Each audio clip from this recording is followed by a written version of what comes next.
Hey, hey, hey, lovely people. Here we Hey, are. good people. How are Yeah, you doing? How are you doing out there? Thanks for joining us on another gym time with myself and my brother Maurice. How you Maurice, doing, bro? aka Paul. Mm, AKA Paul. I'm gonna change that as well while we're here. I'm doing good, you know. I'm doing good. I was looking forward to this, and I missed you all last week. Those that did join, missed you Yeah. all. I was actually traveling with the family um, to one of the Haven parks. So by the time I got there, it was crazy. It was crazy. So I Yeah, we missed you. did miss you though, but Anthony did do a good And job. that's what I wanted to say.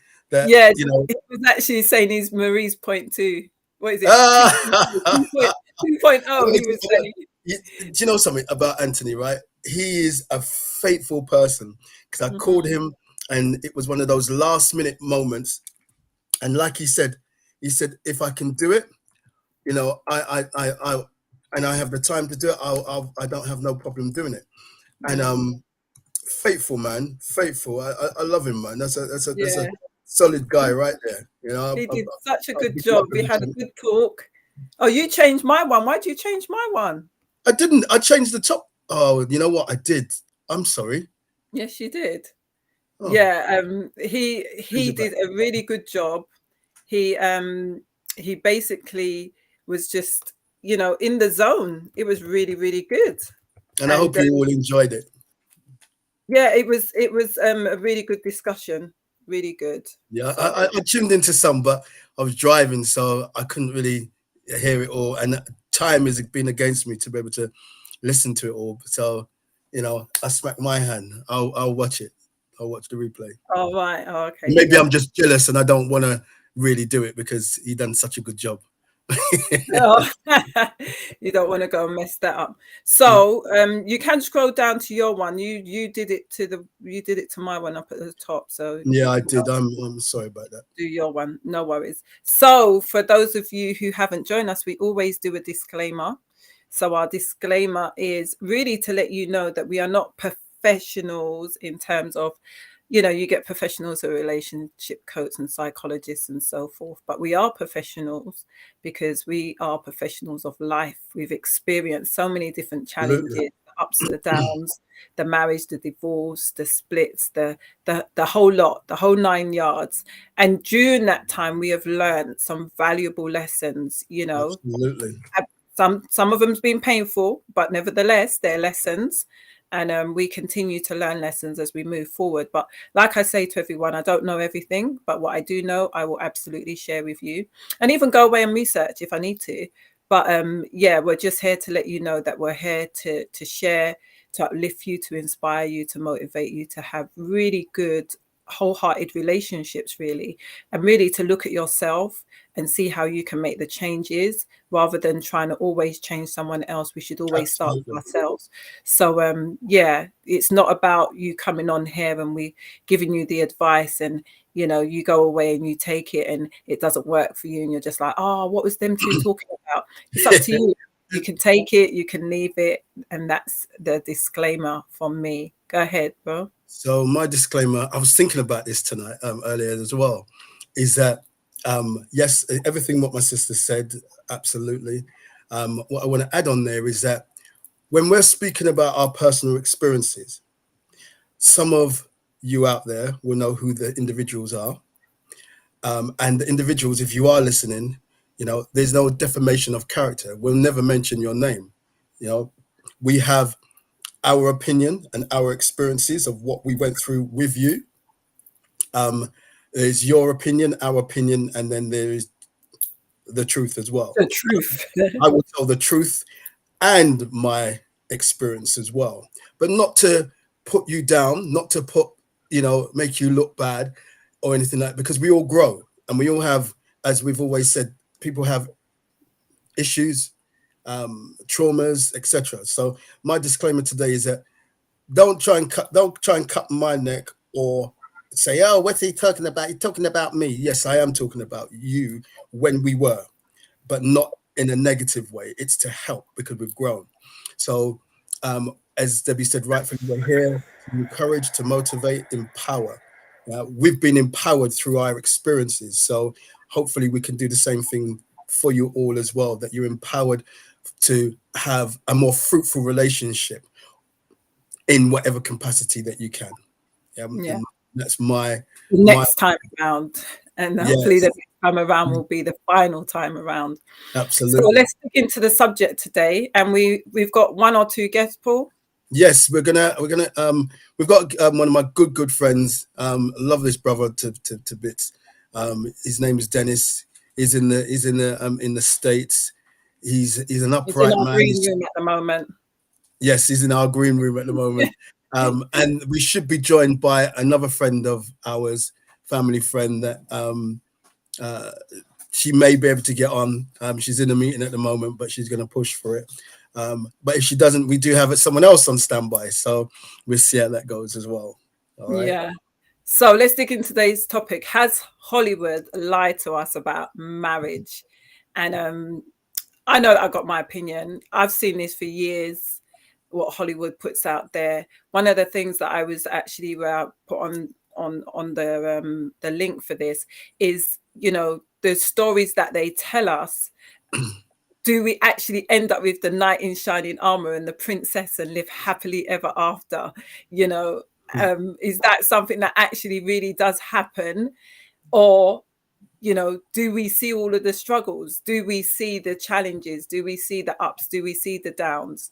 Let us have that discussion tonight, and you can share what it is that you think that Please. Hollywood has Yep. done in order to kind of make us look at marriages from a certain perspective. I know we're grown adults.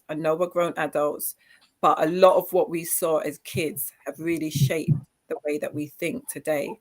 And a lot of what Hollywood puts out there is also what is shaping us. So, yeah, Yep.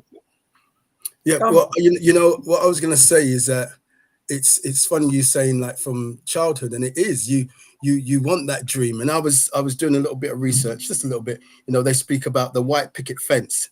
It's an Mm, American mm, saying, and this is what this particular person wrote. Throughout movies, they are used to symbolize the perfect middle class suburban life.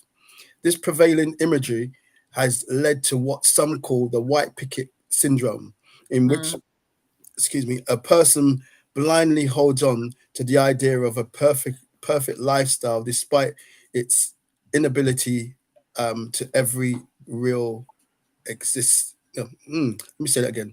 Despite its inability to every real exists. That's what. Yeah, they missed the word out there. But it's not true. It's not true. It's not. You're gonna have the um the family and the 1 point or 2 point children mhm. um all the time. Um, Not saying it can't work. Yeah. Not saying that you can't have, and I wouldn't use white picket fence. I wouldn't use Mhm, that analogy.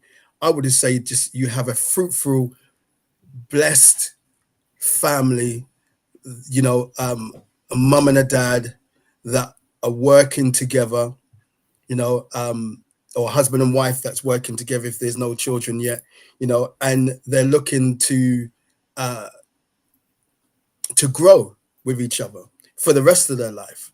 You know, mm, we kind of covered some of this in one of our topics about, back in the day, how mums and dads, especially I would speak from the West Indian descent or African descent, that it would be shameful to go for a divorce, or shameful to break up with the husband, and so they stay regardless of the fact. And I think that in some ways we should still hold on to those values of, if it's abuse, that's different. Infidelity, that's down on you on what you choose to do. But through everything, it can be worked out. Everything, you know. absolutely. But Hollywood don't give you that. Hollywood just gives you that. It's like this. Boom. You meet. Mhm, That's the one. Bam. Bam. Lovely. And it works. No, mhm, you've got to work at it in order mhm, to have this white picket syndrome. And I don't, as I said, I wouldn't use that. What they say.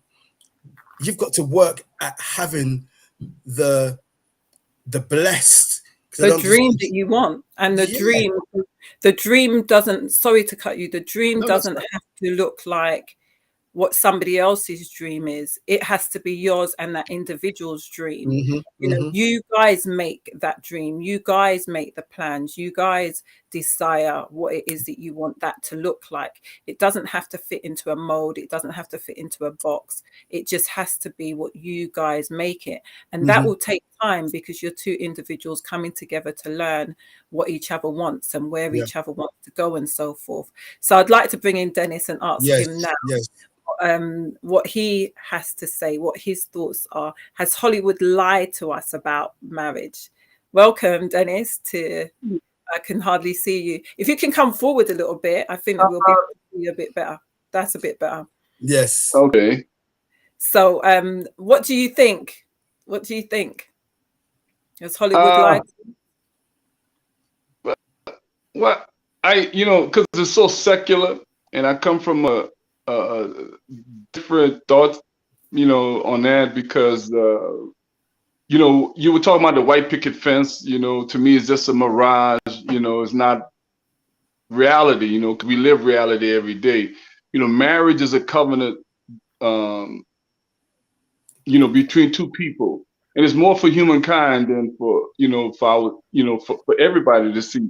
We have to be the example. We shouldn't let the Hollywood be the example for our children, because they set so many bad examples. You understand? We buy into that false narrative that that's what it's supposed to look like, and it takes us, to be the example. We have to be the example, by fighting, by staying, by showing what it really takes. The nuts and bolts of this thing. It's not, you're always talking about staying in and fighting, and there's certain rules that you don't want to violate, like adultery, and physical abuse. You definitely want to stay away from that.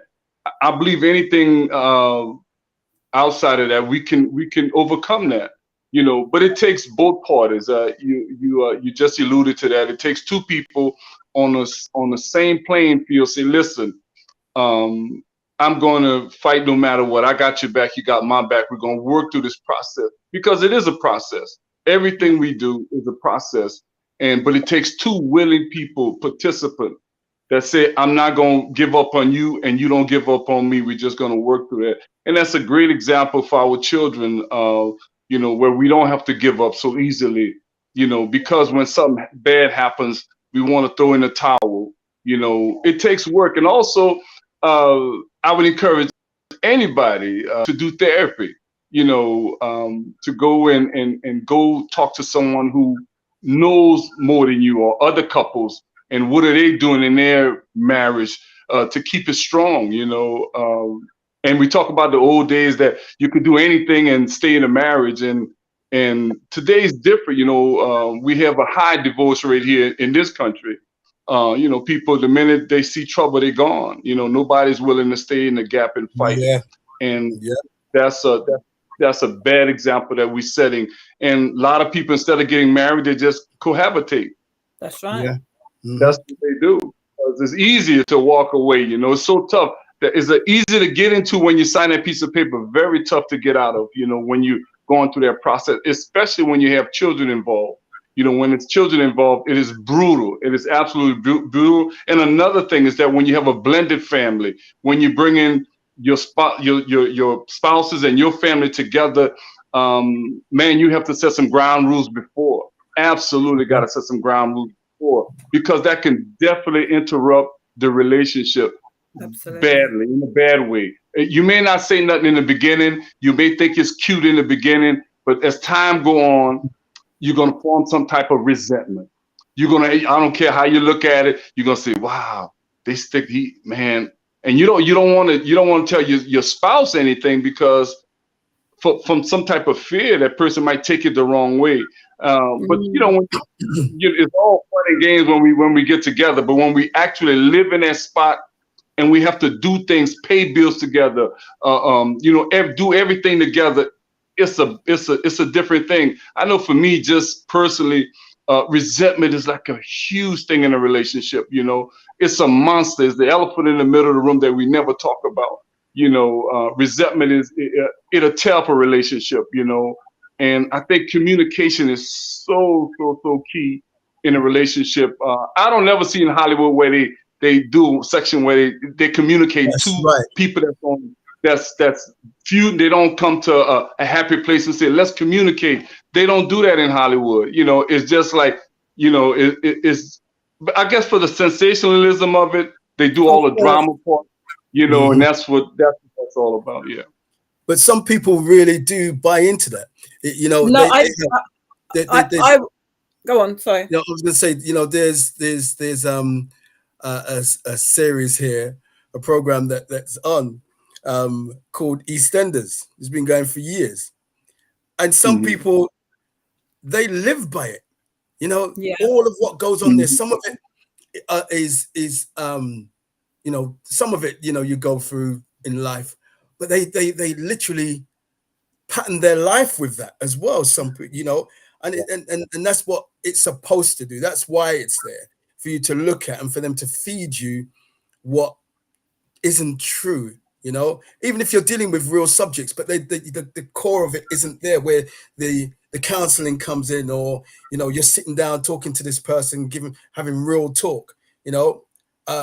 It's like you said, it's just dressed and staged, but Yeah. it affects a lot of people's lives as well. Go on, Yeah, Debbie. I think that people experience it on a subconscious level.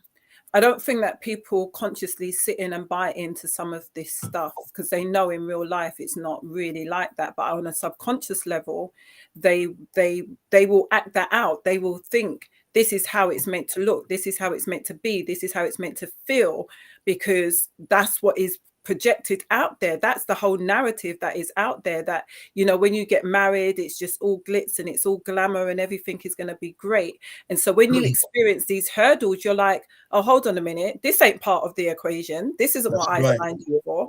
And you will be like, well, this is how it's meant to be. It's not meant to be like that. And then your life is a blur. It's a lie. It's something that you have adopted because that's what you expect it to be. And I liked what you said in terms of resentment, because this is something that can definitely destroy a relationship. Like, there are things that are typical, abuse on any level, emotional, psychological, financial, physical. There's that abuse, and whilst you're experiencing that, you absolutely should be looking to come out of that relationship. And then there's the adultery. Again, these are no-go areas, but again, these are things that people can work through. And Yeah. again, you said if you get therapy, and a lot of people are prone to saying, oh, I don't think I need therapy. I think the other person needs therapy. I don't have the problem. But if you both take the moral high ground and say, you know what, let us both go to therapy. It's not about me. It's not about you. Let's see if we can work through this. Mhm. Therapy is It's really tougher for men. there It's to tougher tell for you. men. Sorry? I just say it's tougher for men. Men, we, Absolutely. we, we just don't want to do therapy, because I'm just telling you from my personal experience. I did therapy after the marriage was over, but, if sometimes we wait too late to do it. The woman wants it, but the man, who I'm going to go tell? I'm not going to tell nobody my problems. I'm not going, Yeah. there's nothing wrong. We think I'll tell you out the door. Then we want to grab your hand and say, I want to go. I know I went to, when I went to what they call, when I was going through the divorce, it's called transition. When you're going to transition from divorce, from marriage to divorce. I went to this thing, and the guy was saying there was couples that were getting divorced, and I was just telling him about therapy, to go and get it. And the lady was saying, I've been telling him to go, and he wants us to go, but it's not me. It's he the one with the problem. If you don't identify the problem, then you're gonna lose. I mean, at the end of the day, marriage, it takes work. It's Yeah. people coming together. It's spiritual, emotional, and physical closeness. If you don't have those components, you can't do two is not. You can't do one. You got to do all three No, simultaneously. yeah. You all have to be with each other. It's called maintenance. If we don't do maintenance in our relationship, if God willing, I'll get married again. I mean, I know what I did wrong. I mean, I absolutely know. Marriage takes work. It takes Yeah. tremendous amount of work from both parts, and a lot of sacrifice, a lot of holding your tongue, a lot of picking and choosing your battles, when to fight, when not to fight. But never go to bed angry. Never Yeah. go to settle what you have to settle. It's, to me, it's better. When you see it on TV,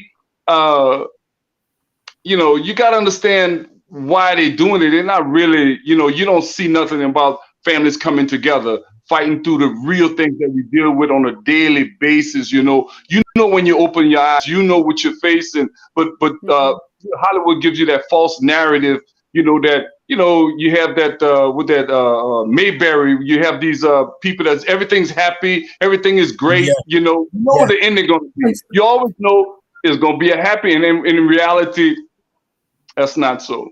And we experience this not just in Hollywood, but I think that the narrative from Hollywood is fed into social media, where people just look really happy. I remember reading a post on Facebook last year, and there was a young couple, they had 2 children, beautiful family, absolutely beautiful. When I saw the picture, I thought, oh, that's a beautiful family. And then when I read what happened, the guy murdered his wife, and it was just so sad. And when I looked into it more, all of their posts were them and their families smiling and just really happy and all of that, but behind it all there was abuse that was going on. There was so much that was going on, but the pictures were amazing. You would see them at Christmas time and they all got their same gear on, and they're out in the park, and it just looks amazing. And this is what is being fed to our young people. This is what is being fed even to the mature people, who should now be looking and saying, do you know what, my life isn't what it's cut out to be. This is why we do this podcast, because we know that it's not all bells and whistles. We know that there are challenges. We know that there are experiences that we don't want to go through. However, in order to become the couple that you want to be, you're going to have to go through the challenges that will say, you know what, I have the stickability. You love me, I love you. Let's work through the issues. Another thing that you said was, what happened there? Can you hear me?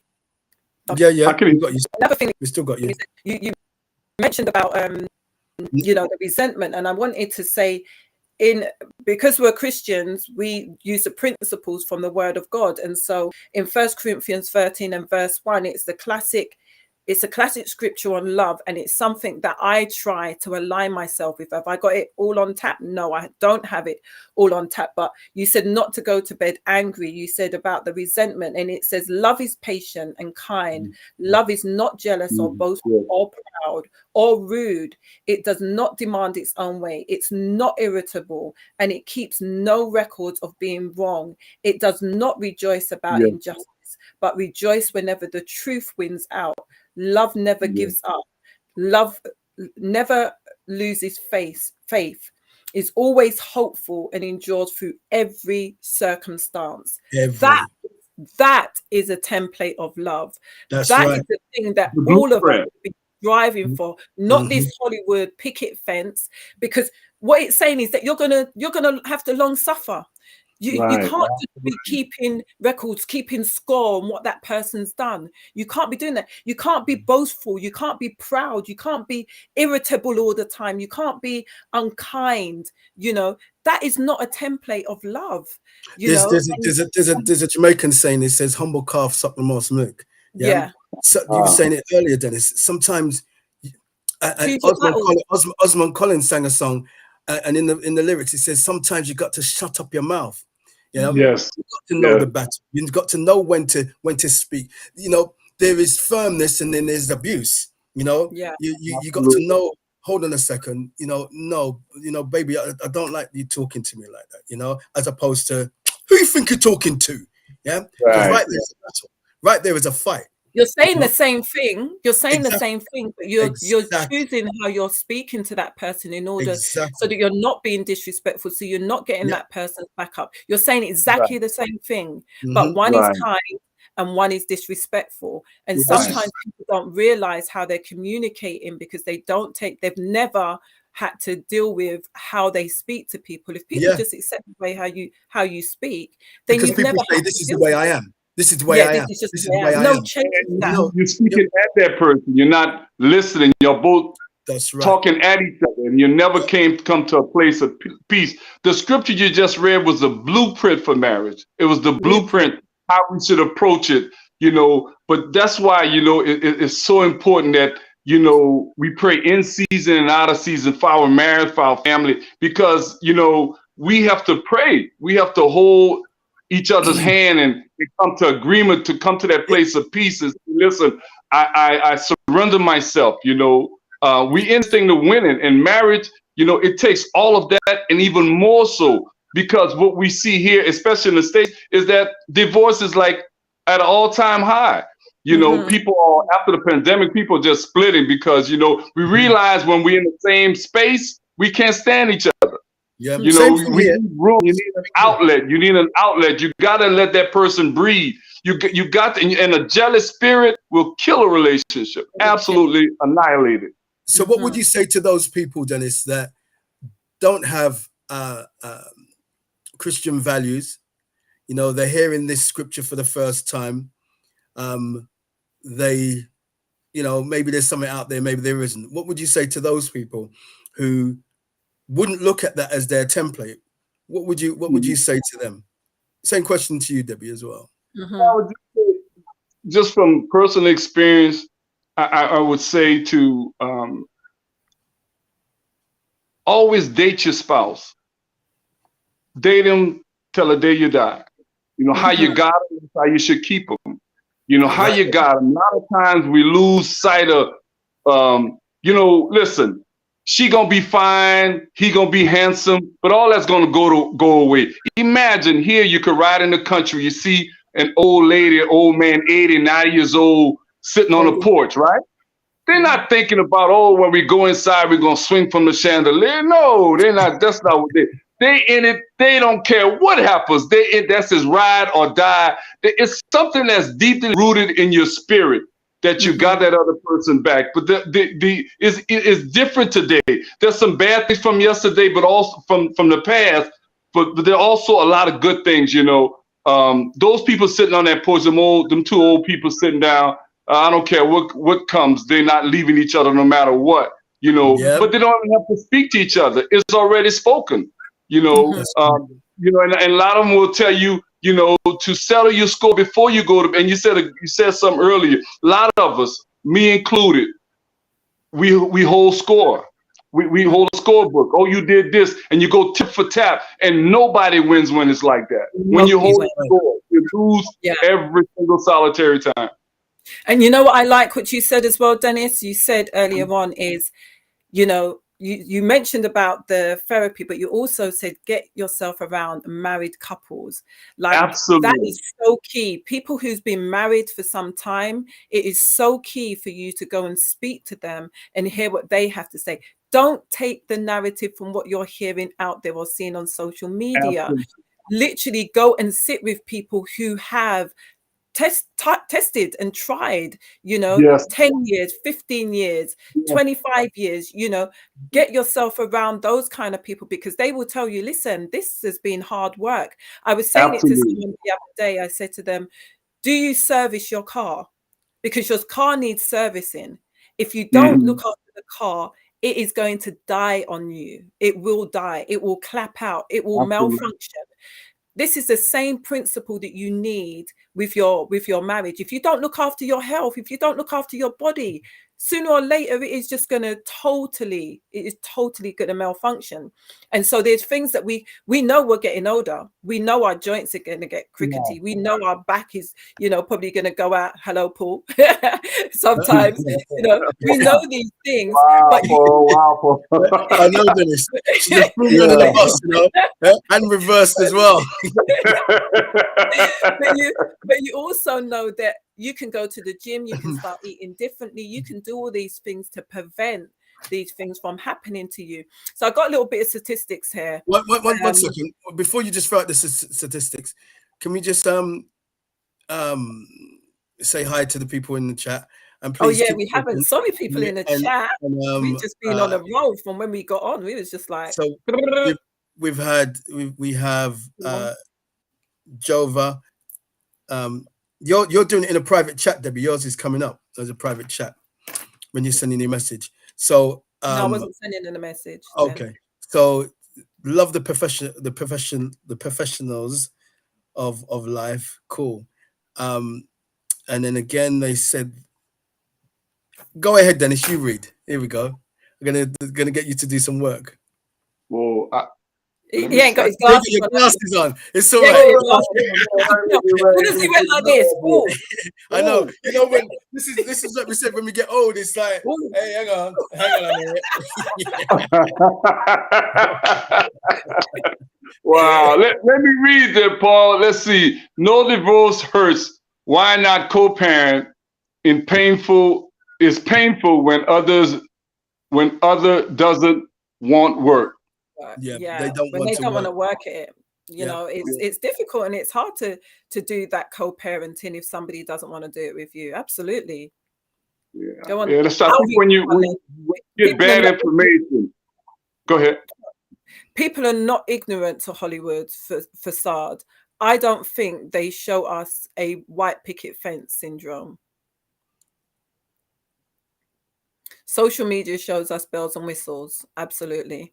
I think that it started, I think definitely Hollywood has got something to do with it. I think that Hollywood, social media is the new Hollywood. But it started with Hollywood. It definitely started with Hollywood, and they still carry out that narrative.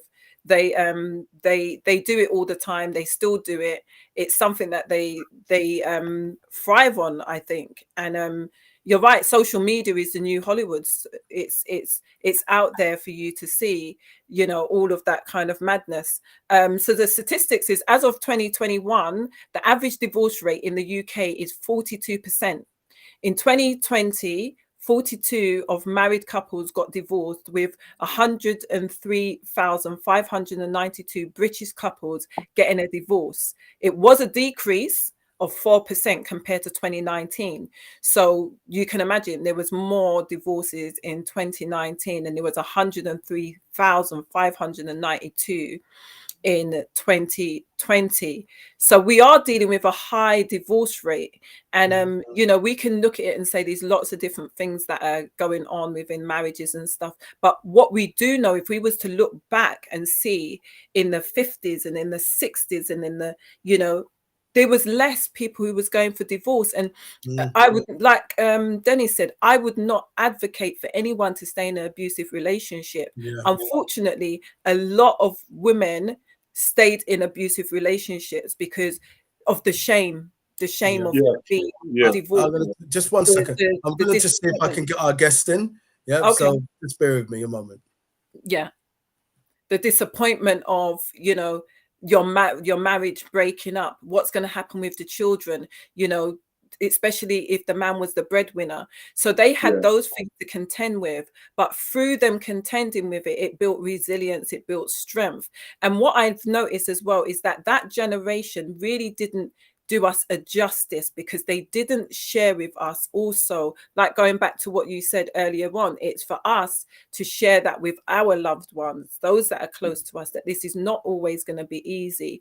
And I feel as though some of those that have gone on before us served the injustice on us, because they didn't share the challenges. They always smiled, they always cooked dinner, they always was there. You know, I can speak from my side.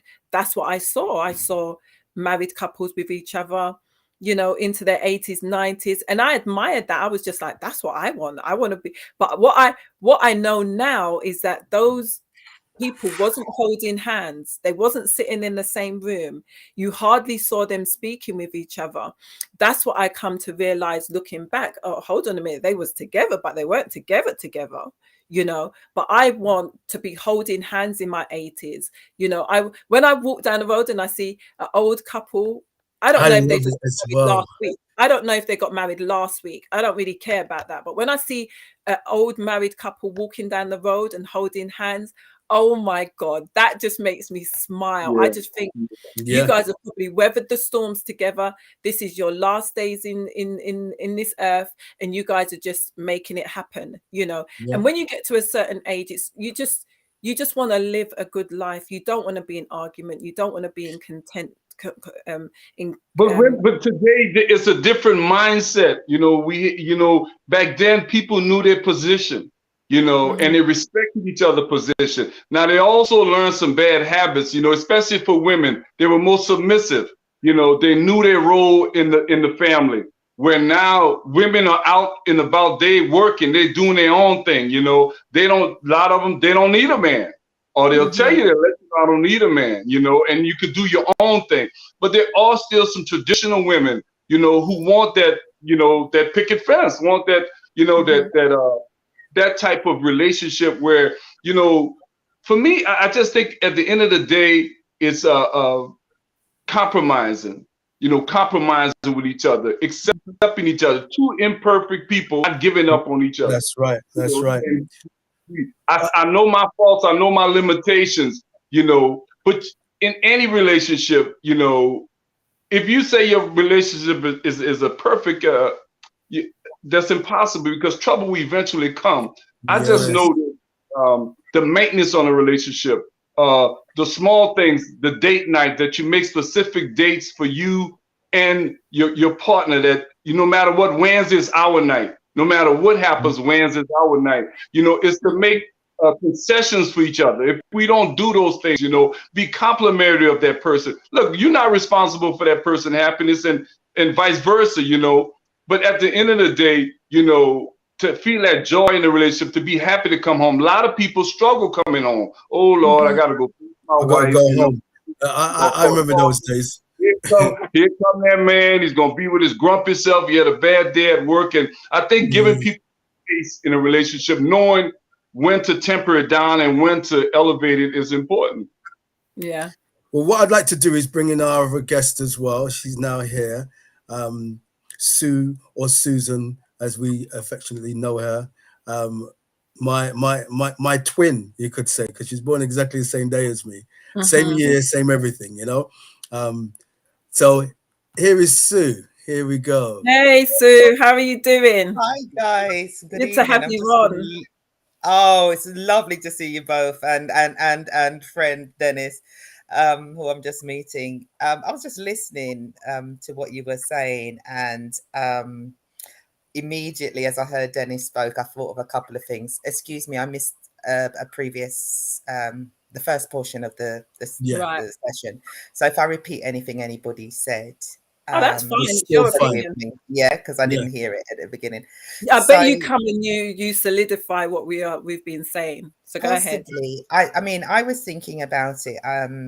I quite like looking at different cultures and religions. And one of the things you said earlier, if I wanted to just kind of jump in, is that divorce numbers, particularly in the UK, are increasing. Even though we saw a dip, that Mhm, will come out probably in this year because the backlog of divorces that they mhm. still haven't completed processing will alter True. those figures. Yeah, Mm. Mm, which is it's not a good thing, but I'm saying that because I used to work in that Reality. service. Yeah. Mhm, So I know a divorce used to be like a 12-week process, is now taking 9 months, 1 year, upwards of a mhm. year. Yeah. Yeah. Um, just read the stats. One of the things I thought about as well when you said about Hollywood and the imagery, and I thought, good for you. Why shouldn't you be holding hands? Why Mhm, shouldn't you be affectionate? As a people, maybe I'm putting mhm, that out there. We're not keen on PDA. mhm. Generationally, that's changing. Yeah. Yes. Our Yeah, our yeah. previous generations didn't necessarily go around holding hands. It wasn't our Mhm. thing. And there's lots of Yeah. reasons. That's a whole other conversations why that was. But this new generation want to demonstrate affection, wants to see affection reciprocated, wants Mm. to, be that kind of Hollywood couple who like, oh, whatever we see, we want to also reflect that. And there's nothing wrong with that because Yeah. I think a lot of us grew up in families where affection wasn't obvious. It was there, Mm-hmm. right? But it wasn't necessarily obvious.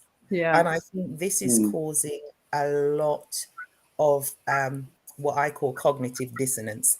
Yeah. Mm. When our reality and the media and all the other stuff that we're being input, yeah, don't match up. We kind Yeah. of freak out and run. Oh, my marriage isn't the way it's supposed to be. Bam, Yeah. right? It's not a magic wand. Marriage is be in a room with anybody for a Mm-hmm. period of time. See how long it takes them to Yeah. get on your nerves. Anybody, right? Yeah, Paul. Yes, Yeah, there's a anybody. yes, That's there's a right. yeah. So being married to another autonomous human with their own thoughts, their own goals, their own whatever is Mm-hmm. an uphill battle from jumpstart. It's work. It's compromise. One of the things we and I'm putting this out there as a person of African descent, if you want. I can only speak on my experience. Yeah, I think it's different. If I was from a European background, it would be different. Yeah, Yeah. somewhat, and how things are displayed. But what I think, we talk about. I think sometimes we grow up in church and we take on certain words.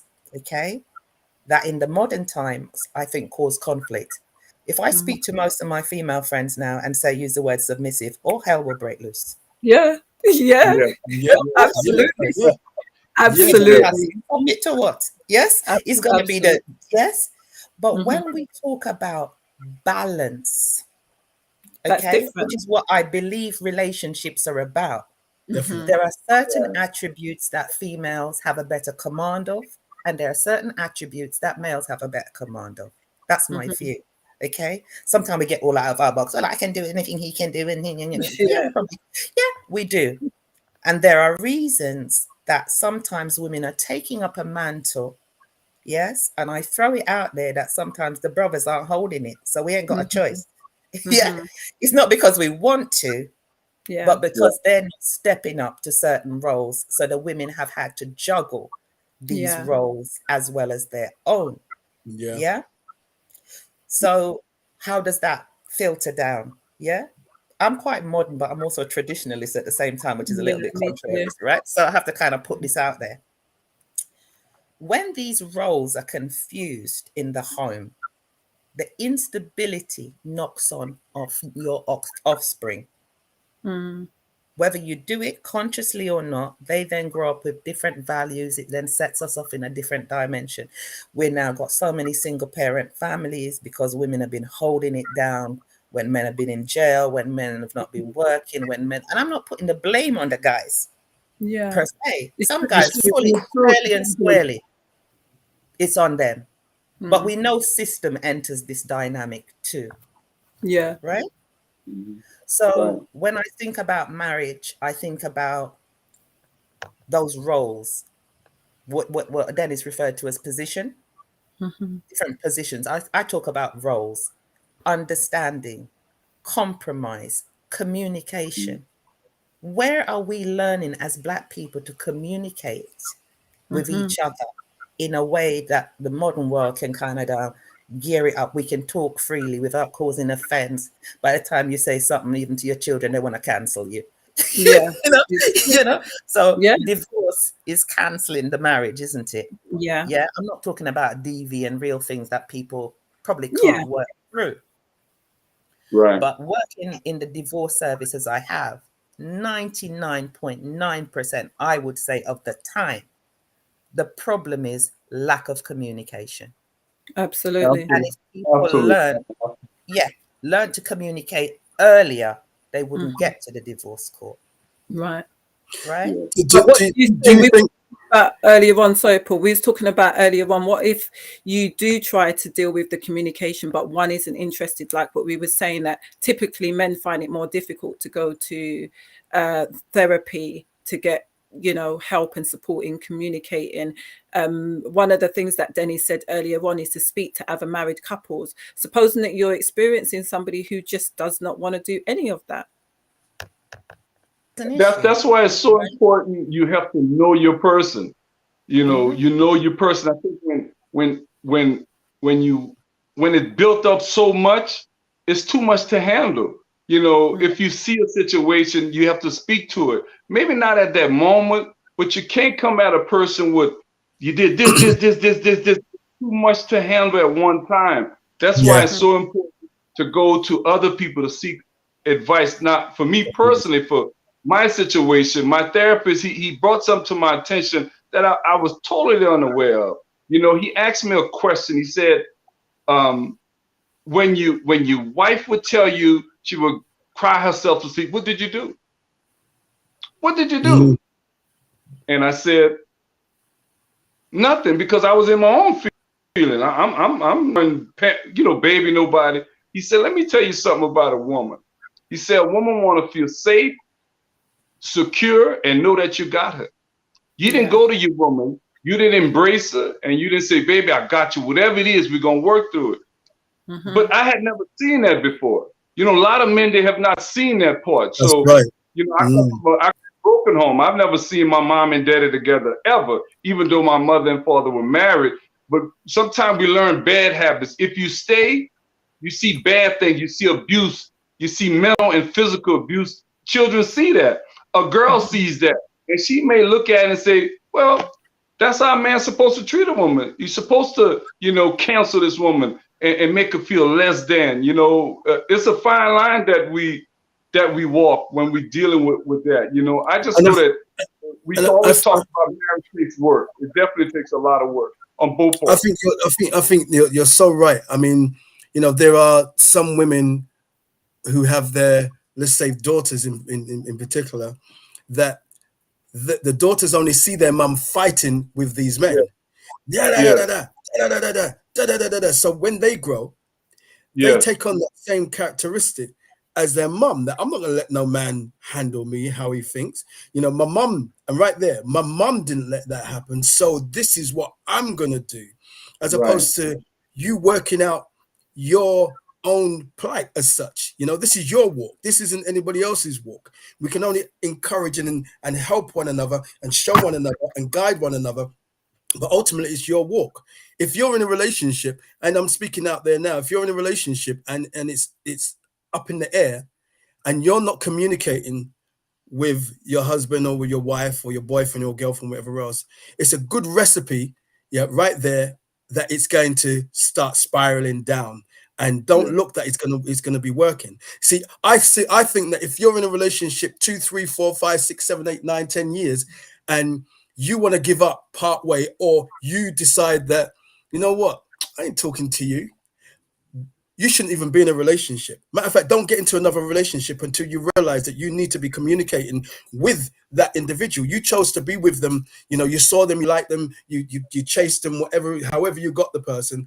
As you said earlier on, now you got to keep them. The same manner how you got them is the same way how you need to keep them, as you said.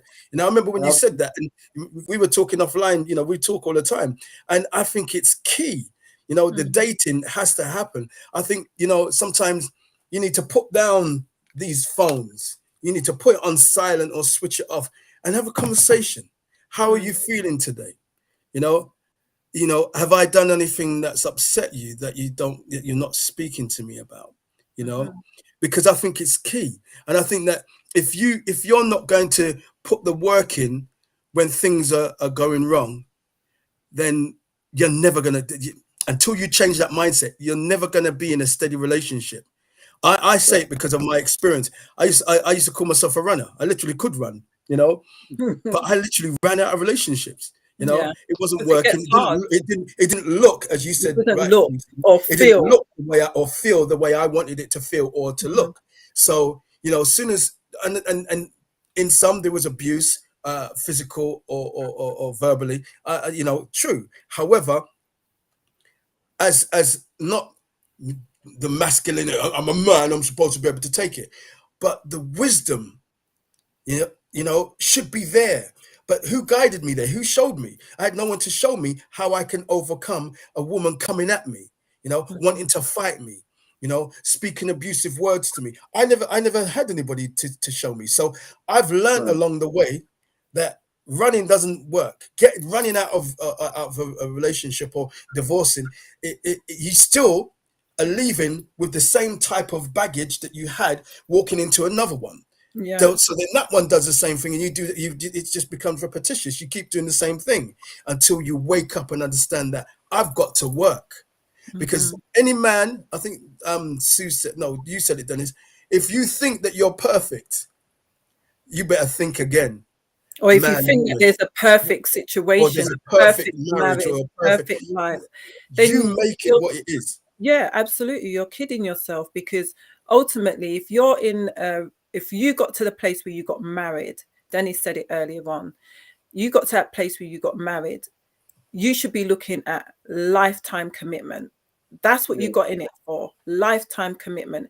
And Yeah. when you look at the fact that you've gone through the dating process, loved up each other, now like a covenant, it's your vows, you've actually said this is what I will do. And when you say to people, for better for worse, you know that people's worst, my worst and your worst isn't the same, right?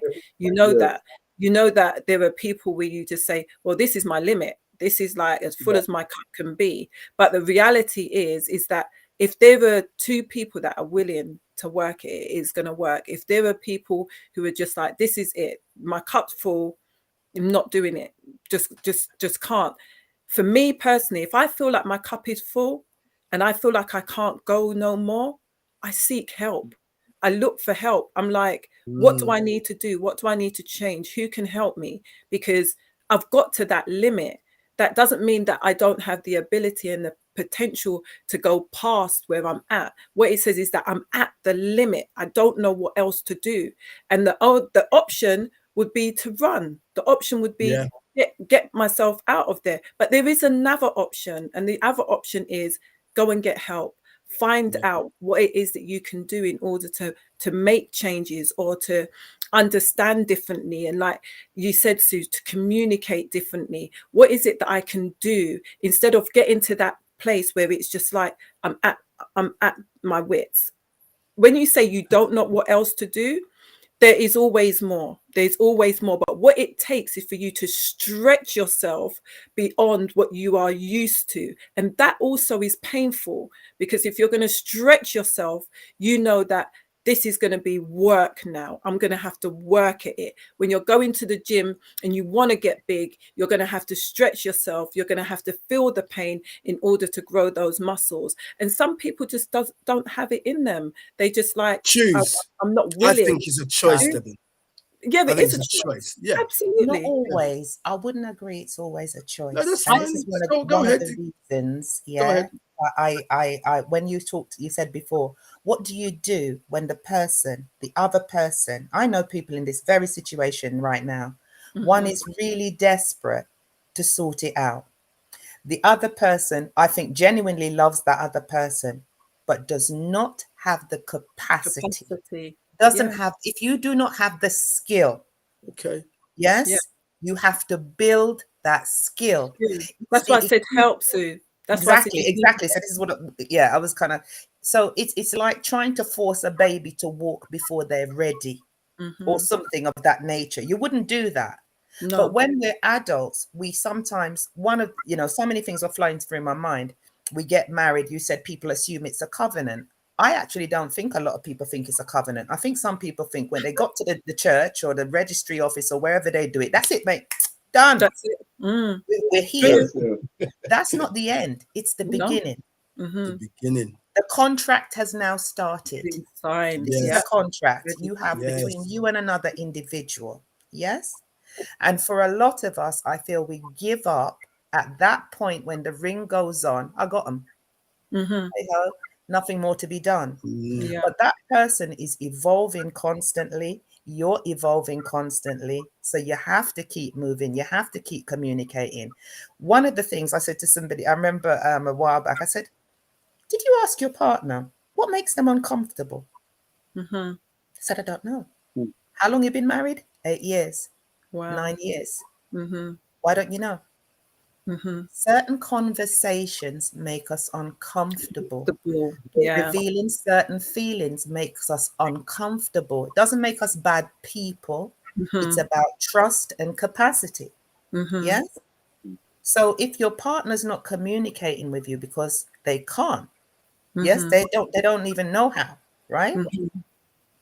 That relationship's going to break down unless somebody says, look, I understand this is your issue, or there may be an issue, but we've got to find a compromise to get past this issue. Otherwise, the relationship can't move forward. People are going to be miserable. It's going to be toxic. That forces you to examine your relationship. You know, when I was removed from my marriage, and he said, he was telling me that, he said, you don't know your wife. I'm like, man, what are you talking about? I've been knowing this lady since 19. Now you're gonna tell me, say, do the work. And man, I had all these. Man, I was like, whoa, how did I miss all this? I mean, I'm catching my head. I'm like, wow. I mean, it was like, it blew my mind. And you know, because we have to constantly check in with our partner, constantly check in, and you know, find out what's going on. You know, those tough and hard conversations we have, we need to have them while we're in the marriage, not when we remove from the marriage. It does it no good. You know, those are the tough things, you know. And if we don't pay attention in our marriages, long before trouble was coming, that person was dropping hints. I realized that my wife was dropping hints, and because I was stubborn as a man, I was stubborn. I didn't want to see I didn't want to see her viewpoint. It was all about me, you know, and I was wrong.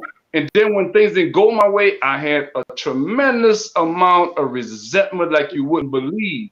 And it bleeded off in a bad way, you know. But you have to pay attention to the person that you're with, you know, and check in with that person, you know, and ask them, how you doing? You know, what's going on? What's new? Is something I need to know? Is something we need to talk about? And I always say this, that, you know, you have to date your person for the rest of your life. Like you meet them, to keep them. Yeah. Because it's something that you're saying there, Dennis. I was saying that it's one of the things that I've learned to do this more, you know, because I was so single-minded, is to, you know, if I'm traveling or I'm going somewhere, even if I'm to check in. The amount of times that, you know, I'm so used to not answering, I don't need to. You know where I'm going, you know.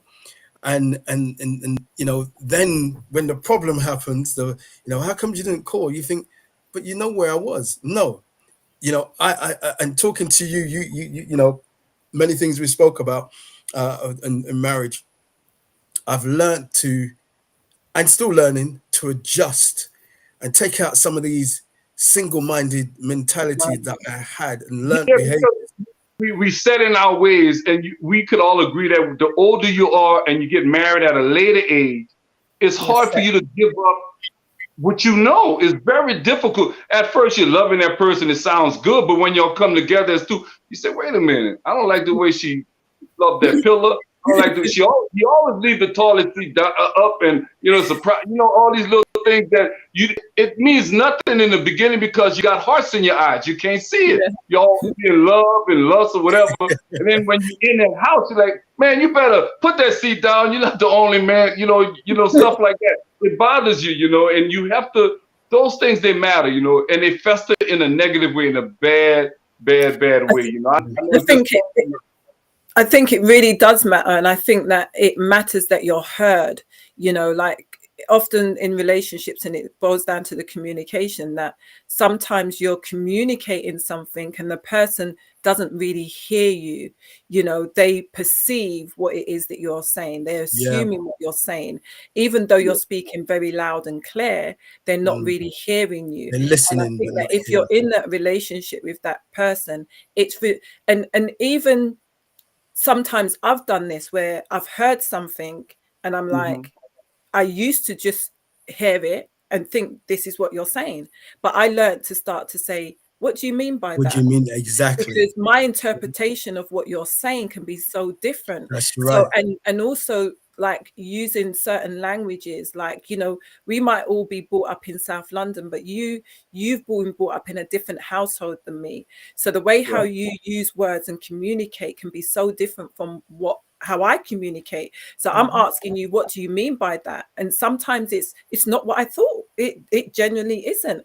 And so it's getting to understand that this person communicates this way and I communicate this way, but it's coming together and saying, right, we need to communicate together. I need to genuinely know what it is that you are saying, what you're thinking, what you're feeling. And I liked what you said, Sue, when you said some people don't have the capacity. So I took back, it's not always a choice. It is because sometimes people don't have the capacity to be able. This is good, but it's not our norm necessarily. Yeah, and that's true. and normally when people are talking in a relationship, and like you're saying, when you've had enough, we're not talking like this. We're not listening and processing. We're upset. Yes. And when you're upset, that lack of rationality is influencing your responses. Yeah. So I used to say that certain, you can apply it to relationships, just not marriage, relationships. Okay. If you wanted something from your boss, let's say you worked for somebody, you would never approach that boss in a bad mood. No. You just wouldn't, because you know it's unlikely to go your way. That's right. Yes. Because rationality isn't there. But when our partners upset us, we want to go head to head in that moment, and it usually makes things worse. Right? Absolutely. Having parameters, picking a time to talk, download, there is no problem per se. Yeah. There's a couple that live near me. They must be close to 90. These two little Gurkha people. I think they're amazing. I love it. But the same thing, every time I see them, I'm just so happy. And I watch them every single day without fail, rain or shine. They go for a walk. Yeah. And half the time, they're not even talking. But they're doing it together, and they're committed to doing it together. They have a common goal, and they're doing it, right? And I see them, I say hi, and they always, and I look at that and I think, look at that. It's not just about constant communication, but common goal. Yes. Common ambitions, common spiritual belief. Don't say a Muslim and a Christian or somebody couldn't get married, but there's got to be some sort of common moral, and compromise holding you together. Common social connections. We might not have all the same friends, but let's have a few that know both of us. So if push comes to shove, those are your mediators who will tell you the truth. Is it me? Am I the one that said so? You can't have your friends say, no, man, I don't know, everything good. You've got to have friends around you, married people around you, who will tell you the truth, whether you want to hear it or not. Absolutely. If your friends agree with you, they're going to be detrimental to your marriage. Absolutely. I totally agree. I totally agree. The honesty has to, who you have around you, your support network is also another thing about communication. So I don't know. But I think that there's that element of feeling vulnerable within a relationship, why sometimes people don't really want to communicate their thoughts and their feelings, because if I communicate my thoughts and feelings, what are you going to do with it? If there's those trust issues, are you going to throw this back at me? This is why we was talking about keeping records of wrongs, because often when you're keeping records of wrongs, at some point in time you're going to throw that back, because you haven't buried it, you haven't allowed that thing, you've heard that thing, and then you're saying, okay, that's what they did, I've forgiven them, moved on. Digging up the zombie of the last relationship. Yeah, absolutely. You're gonna, if you keep records of wrong, at some point in time, it is gonna come up. That is gonna regurgitate, vomit. But they want to weaponize it. They'll weaponize it against you. Weaponize it against you. There's a pro. Go ahead, man. Go ahead. There's a pro and a con to keeping records of wrongs. Yeah. I would say the pros of keeping records of wrongs is to correct yourself. Yes. There you go. It's not to correct the other person. No. It's to see where it went wrong and to avoid that happening again. Absolutely. Keep that record of wrong. Yeah. Absolutely. That's cool. Let me throw this out there. Yeah. This Travel Buffett has said this: communication is more than words. It is. Anybody? Yeah, because Sue just said it. That you were walking down the road, even when you're silent, you're communicating. Exactly. You're, Right. you know, because you can feel that vibe off of somebody. If they're Yeah. upset and they're not saying anything, you know that they're No. upset. You don't need, you communicate with your face, you can communicate with your energy, you can communicate with your voice. You know, these are ways that we are going to communicate. So, you know, it's not just about words. You're communicating all the time. Exactly. You know, I can just be here and go, and you guys know what I'm communicating or whatever. Or, Exactly. You know, I have this thing that sometimes just randomly, I'll just go and hug my wife. Just hug her. No reason, just because I feel that she wants a hug. And I just do it. There's nothing. Yes, I was going to say more like you want the hug, wouldn't it? Oh, wow. It's you that want the hug. You see where they're going, Dennis? You see where they're going? Yeah. But Paul, you got help today. You got help. It is. Even if I'll end the stream. I'll lock it all down. Keep going. You can't though. This is all the thing about trust and honesty way out here. Yeah. Yeah. What you said about being fearful of sharing something with your partner, and I look at that and I think, why is that person your partner? If you're frightened of, yes, there comes a time when we got to say, damn it, and what happens. Because if you're not presenting the true you to the human you are with, disappointment is in front of you. Because they're relating to somebody that isn't actually you. Right. Right. Absolutely. And then you're like, I don't know why they're carrying on, but you're giving them some fake impression. Their response. They're relating to that person. You know that that's not really you. Then you don't forget that that's the image I put out there. Do you see what I mean?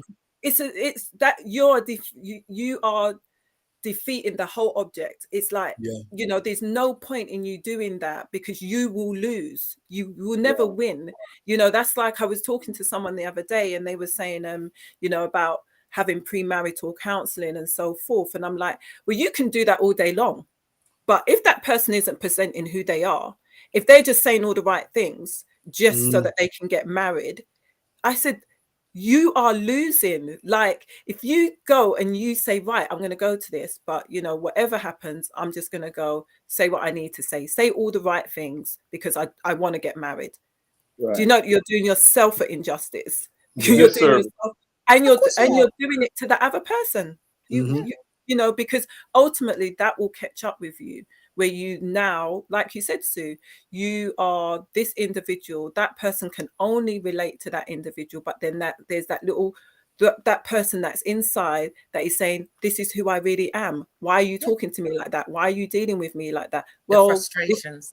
This is who you present yourself to be. Yeah. A lot of people have to send their representative. You know, and after you get married, we covered that.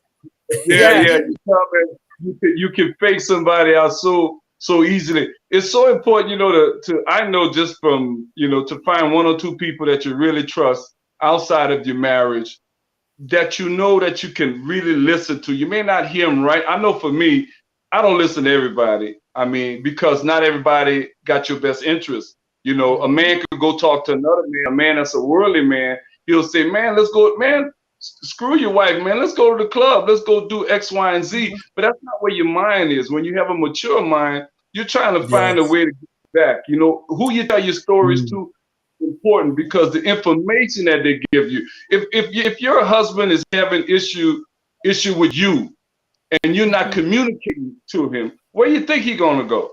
He's gonna go and he's constantly complaining to that person.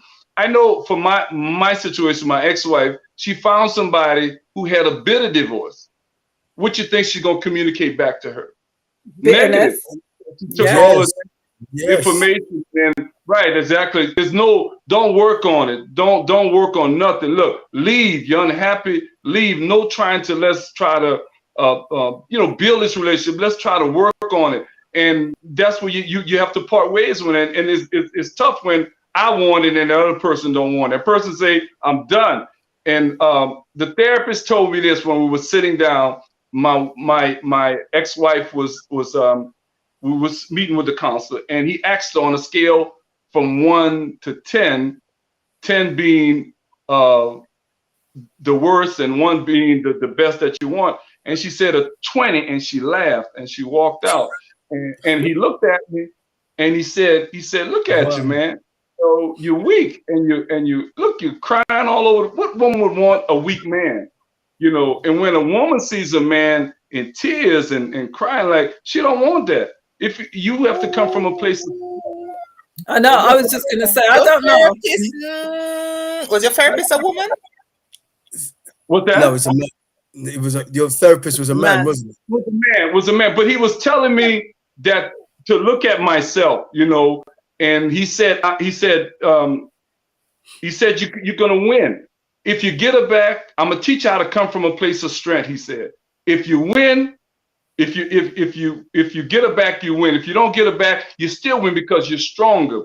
The tools that I've given you, you take that to the next relationship. It's important. All the things I learned, and I was telling him, I said, charge me for what I know, but don't charge me for what I don't know. And when you get these watershed moments when you're sitting down and you're naked in front of another man, and you tell another man all your weaknesses, and that person is dissecting you, it's a humbling place to be for any man. But you have to have a willingness to undress yourself in front of somebody if you really want your marriage, if you really want to work on it. But sometimes we're looking outside and we think the grass is green on the other side. There you go. There you go. The comment you made, I can't kind of let that slide. I know. Yeah. Oh, yeah, listen, you got that from somebody, and I'm telling you, you see, I get kind of rattled by men explaining the feelings of women. I even get confused about women's feelings. I don't speak for all women. Yeah. But what I believe for all humans is that if you do not understand the range of your own emotions, crying, anger, joy, frustration, and how that impacts you, that's a problem. A man crying isn't necessarily a weakness, and we need to stop preaching this, particularly to Black men. This is why they're having mental health problems. They're having breakdowns, bottling up things that they need to let go. This is why violence is heightened, frustrations that they should have let go. When a woman cries, nobody panics. Nobody thinks it's a big deal. Men come with tear ducts. They're meant to work. Right? So when we teach men that is a weakness, a frailty, actually, I think that's very wrong. It's a cleansing process. It's amen. Yes, thank you. Yes, it's a cleansing, outpouring. Yeah. I was gonna say, Sue, that I think where Dennis is coming from is looking at being in a therapy place right there, and your nose not and eye water, and all she can see is this childlike man. Yeah. Why is it childlike? No, wait. This is the mentality of some women, and I'm going to tell you why I said that. I was with somebody, and after experiencing a near-death experience in the States, I came back, and I had an expectation that this person would be like, "Oh, I don't know what I would have done if you'd got killed," and that's what I think a wife or a husband should be like. Your partner's gone away, and they nearly got killed. That should have impacted your heart. Yeah. That when you see them, no matter what was going on. One second, Dennis. Sorry. No matter what was going on, that's what should have come out. Anyway, when I didn't see any of that, my question was, do you love me? And they said, I don't love you like a wife should love a husband. Wow. And my whole insides dropped and died. And I walked out into the hallway, and I was, not that I'd already done so much crying before, long before that, because the relationship was, messed up anyway. But a few tears came down, just the mere fact that I knew at that particular point it was truly over. And this is, remember, this, I'm not whimpering, you can't hear me. This is the voice that I heard from inside the living room while I'm in the hallway. yeah, you stay up there and cry. Mm-hmm. So for some women, they look at a man crying as he's A weak, weakness. and he's Weak. he's And acting others like a don't. child. Again. Yeah, Yeah. but then that's why just 1 second. So that's why that therapist may be coming from that perspective, that his wife is looking at him like she's one of those people looking at him, you know, not necessarily that it's because I know it's not a weakness. I know I stopped crying because there was no point in me crying. I was saving the air duct, the eye ducts for something else. You understand me? Because what am I crying for? You know, I'm not bottling it up. I will talk to my father about it. I'll talk to individuals about it. I will air it. And when I need to cry, I let it out. You know. However, there was a season I didn't see what I was crying for. What y'all crying for? Yeah. What y'all I crying for? understand. I understand where Dennis might be coming from now. So, as Yeah. the therapist probably, because he was counseling both of them, and he knew she was that kind of woman. Yes. would be saying, Yes, why are you doing that in front I of kind of get Right. it. And Yeah. and Yeah, the reason he listened to my story. He sat with me for 2 hours before he met with her. And I think he wanted to get my attention. He looked at me and he said, man, she don't want you no more. It's time to move on. He said a couple of things. He said, you don't need to know where she at, what she's doing, or who she with. You've lost that right. Now let's do the work. And we started from that point forward. And it was no more trying to get back with, because he needed to work on me. Because I was no good. I was a broken man at that time, you know. I know what you He mean. got my attention because I'm a different person today than I was back then, you know. And I'm glad that he pointed that out to me. I think I you're think, right still with what you're saying, you know, yeah, that it has to be said that it's okay for men, me. to have every all man, their to emotions, yes, Right. all all of them. I with agree you, with that. But I definitely agree with that. there except Yes. is violence, a except direct violence. correlation, yeah, between Yes. our emotions and our health. Yeah. Yes. So if you were to block an artery in your body, Yes. yeah, everybody be like, are you mad? You're gonna die. Yes. Yeah, take Yes. off the tourniquet. Just stop it, right? When you Mm-hmm. do that with your emotions, it's the same thing. You see all of us Yes. getting hypertensive, you know, all kind of health problems, right? This thing with Right. black men, black women learn this from historically. You can't show that face. You can't be a man. You got to be brave. You can't let them see your weakness. We know where that's coming from. But when we Right. start bringing that into our own relationships, there is an issue, right? Yes. Because that's when the guard's Mhm. supposed to be. If you can't be free with the person you're That's with, weird. what you That's doing with Right. them, Right. Yeah. right? Yes. And so, See, Sue, so what about the flip side where men don't cry at all? exactly right. And they This is show themselves to be strong all the time, you know, you making feel they sure that don't they care, and this is what I'm saying. This persona that they've been brought up to believe. A friend of mine, there's two things that I was saying. I'll say both those ladies. I think you know what, that's great. You dodged a bullet, right?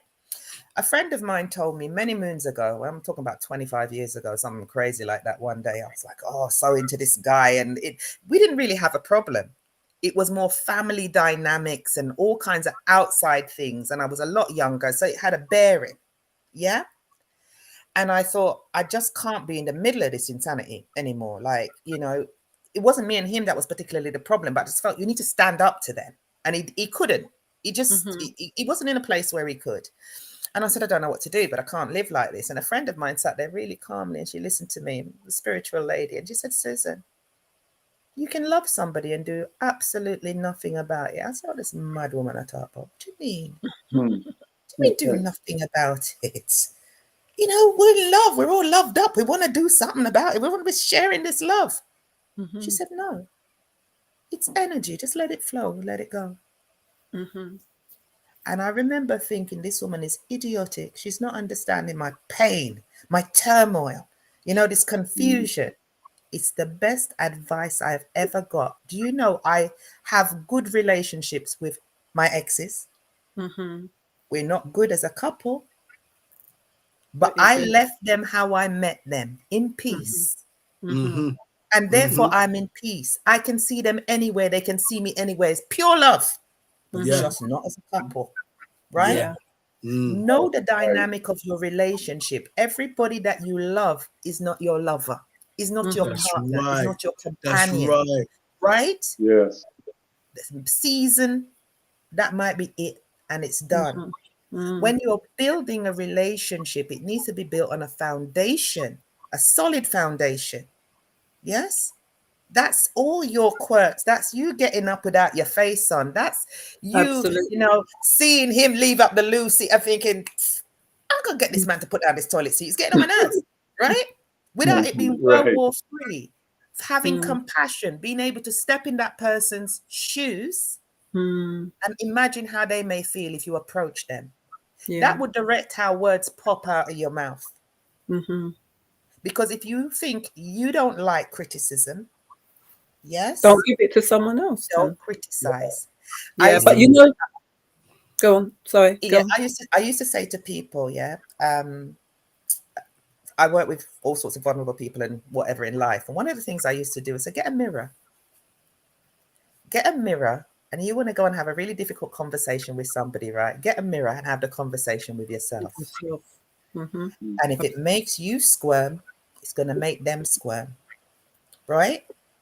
It gives you a real life feeling of how that would be for the other person to kind of experience it. If you really thought you're really trying to pretend to be them, think about it. So I go on, you can't change your clothes, you can't put on the toilet seat. That's very different to babe.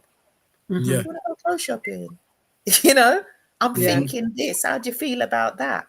That's very different to attacking the way a person dresses, or you don't like their style, or whatever it is. Yeah. Yeah.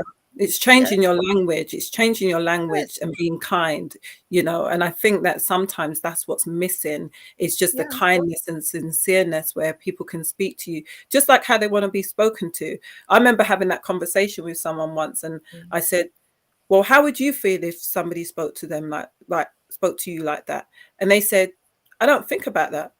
I don't think about it. I don't put myself in the person's shoes. And I was like, how does that work out in your head? Because and for me, I just thought that everybody did that. I just took it for granted that everybody thinks like, I wouldn't like someone to speak to me like that, so I'm not going to speak to them like. And then I said to the person, now I know why the person speaks the way that they do. Now I know why they can be disrespectful. You're disrespectful because you don't give it a thought on what you're saying and how that's going to affect and impact the other person, because you don't have empathy, sympathy, compassion. None of that is there, because you can't say to someone, I don't put myself in other people's shoes. I just don't do that.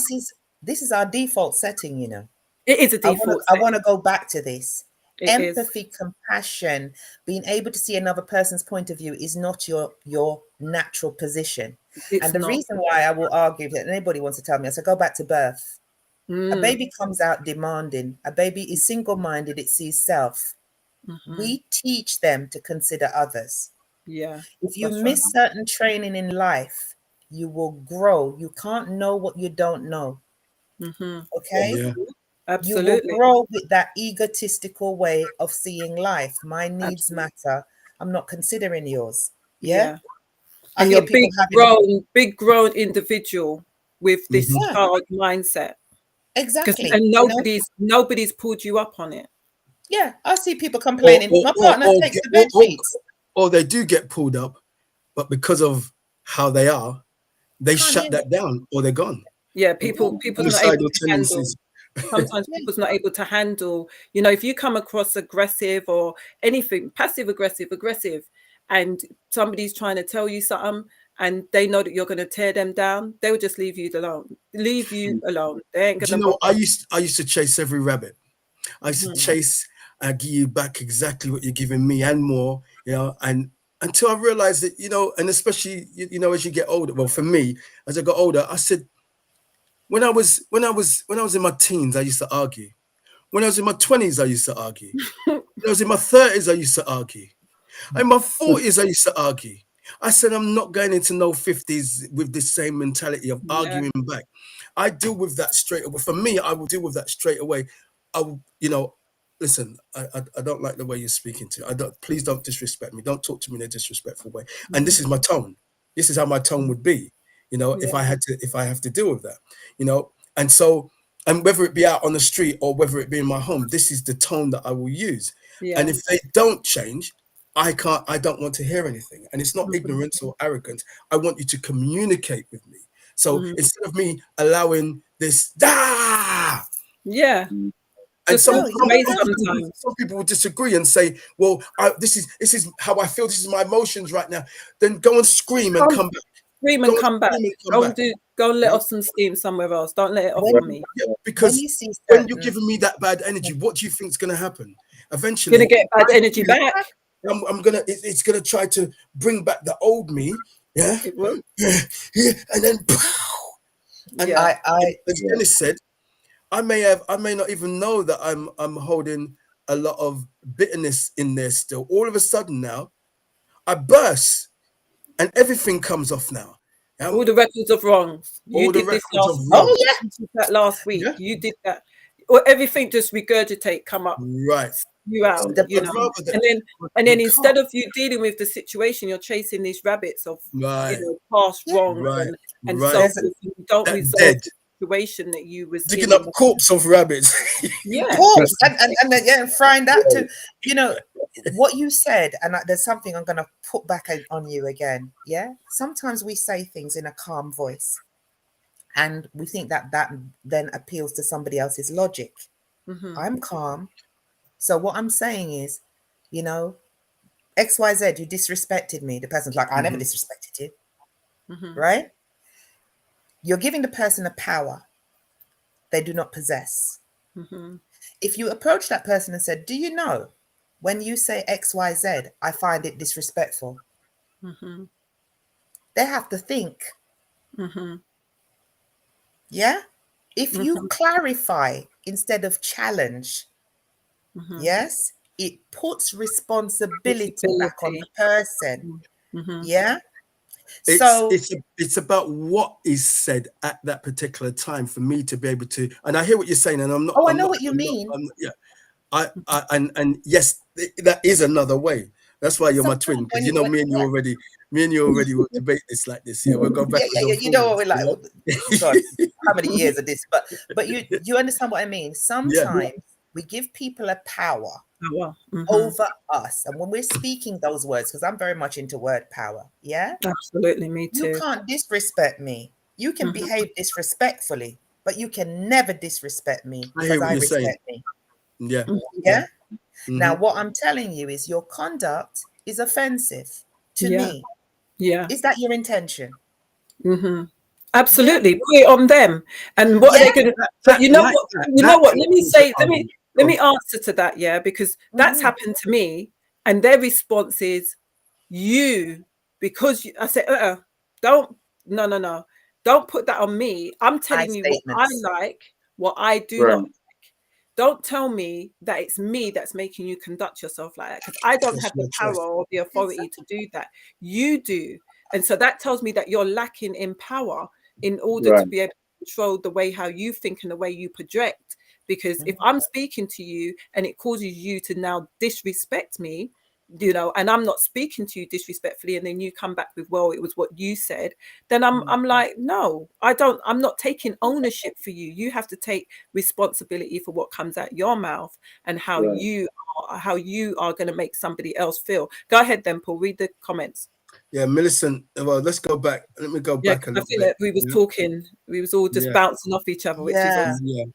So communication is more than words. We had that one come up, and you was talking, Dennis, and Millicent said, wow, Millicent's here, by the way. She says, and she went on about, amen, Jesus wept. She says, God placed estrogen and progesterone in men, in both men and women.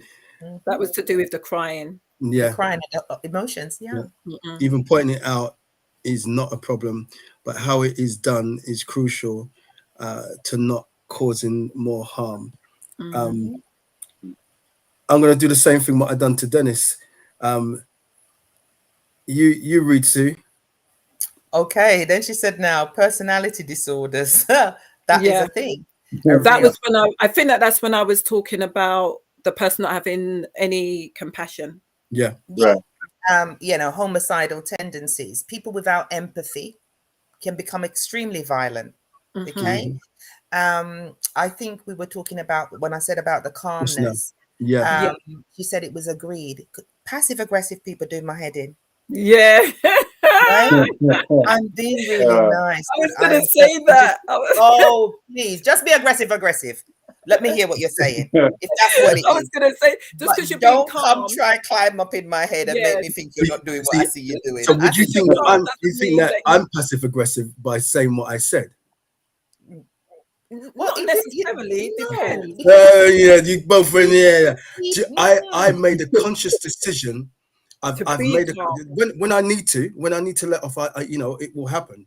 You know, and it does. However, I made a conscious decision that I don't want to feel that energy, that negative energy that I used to have, because it gives me it takes me to a place that I don't like. My thought process, the way, you know, I feel aggressive. I feel all these things and all these emotions that I feel like I could lose control. So I choose now to take that deep breath and present what it is that I'm trying to say. I make a conscious decision, as opposed to the emotion hit me and I react to it. You know, I don't want to. All these years, that stress level, I don't want it. I refuse to have to go through the same things that I did in my 20s and my 30s and my 40s.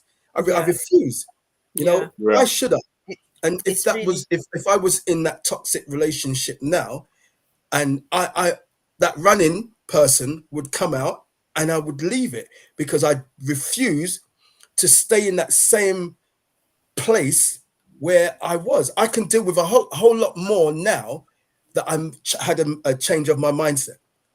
I got a whole different. I can not control, because it's not really. Well, it is. I do control my emotions. It's the same thing doing martial arts. You have to learn to be able to control, you know, as opposed to let it off. You know. I know I could break somebody up. Yeah, but my greatest weapon is my mouth to diffuse the situation. So if I know that I can diffuse the situation for me, and see, I might not diffuse it for you, but I diffuse it for myself by making a choice on speaking in the way or acting in the way that I choose to now. Then I'm going to do a joke, right? Just about irony, right? And Millicent laughed at me. I'm a very kind of, Paul knows, I kind of say what I mean, right? Always have. I've got ADHD, so I can't really help it, right? And I'm pretty sure it's a little bit on the ADHD, right? So I tend to say what I have to say, and it can rub people up the wrong way. So I learn how would this, like I said, impact me if somebody said it to me, I've been married, and 2 of my husbands, this was the defect. But when you said that, I thought you were joking. I didn't really think you meant it. I didn't think, do you remember when I said to you, I am absolutely certain and serious about XYZ. If XYZ can't be restored, if XYZ can't be retrained, I don't know what you want to call it. Yes, this isn't going to work. Yes. They thought you was joking. And the person does 0 effort. Wow. And then one morning I would get up calmly and said, you know what? End of the road. I cannot put energy into this vacuum. Okay? Just sucking it out. The person is literally shocked. I've seen this happen twice in my life, and I'm thinking, did I need to put headlights on this when I was when I was saying what I was saying? Should have had flashing lights on my head. Flashing lights, yeah. But because I wasn't screaming and being a neurotic female, yes, and I'm not insulting other women, but that's what they were used to. That's what they was used to. That's the background. In order for them to hear and for them to believe and take it seriously. Exactly. She's not being a shrew, so she don't mean it. She ain't crazy screaming. Well, I don't do those particular emotions. So when I'm talking to you and communicating, and this is what I'm saying, where we're coming from, the root of where we're coming from, our familial experiences, how we share, how we care, how we laugh, how all these things you need to suss out with your partner, Yes. because that's where we start to collide. When you cannot understand that person's, I said to Paul just now, when you said about anger, whatever, where is it coming from? I would say, knowing you as long as I do, frustration. Yeah. When you're banging your head against the wall and you cannot see any kind of leeway, it kind of becomes implosion. That's when we cry, we get upset, or explosion, when we get mad and let it out. Yeah. And so, you know, I think we have a lot to do as a people. Yes. These kind of conversations as a people need to happen, because our emotions overall are suppressed. Yes. Yeah. It's all great to see the laughing, joking black man on the telly, or the musician dancing, and the hyper. We always got to be upbeat. Why? Why? We need to check ourselves. There are times when we need to just download, think about, what is it I need? Can the person I'm with meet those needs? Can I meet their needs? Yeah. What do I do to meet those needs? Yeah. Would you ever think that who you're attracted to, the like you go, like we attracted to the same people that cause you the same anguish, you know, and sometimes ourselves have to change, you know, because you say, well, I keep dating the same kind of woman or the same kind of man. I'm attracted to this type of person, and those person mean you no good, but that's something that you got to deal with inside for You yourself. like what you like. You know, you already know that they give you signs. You already know that, you know, it's something that to change. You know, you say, well, I keep having these same issues in my marriage and my relationship. Is perhaps the type of person that you're attracted to. Absolutely. And your Absolutely. depending on your belief system. Yeah. But I'm one of those that believe that until you learn what you need to learn, you keep getting the same lesson. Yeah. We are drawn to things. Change the books you read. I mean, Exactly. you have the same lessons over and over. The next thing you know, you're 70 years old and you've never really found true love. I mean, somebody that's going to love you just the way you are. We say we love you just the way, but we want to tweak you a little bit when we get inside. When we put that ring on, let me tweak a little bit. Let me tweak him a little bit. That's when the agitation come up. You get vexed real easily. You know, that's when you got a couple years under your belt. Now you're really feeling yourself and you're able to, hey, I really don't like this thing. And then you don't want to change. You married me like this. Why should I change? You said you like me just the way I am. You married me like that. That's tough.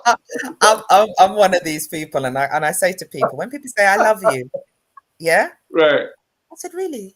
What do you love about me? Yeah. Yeah.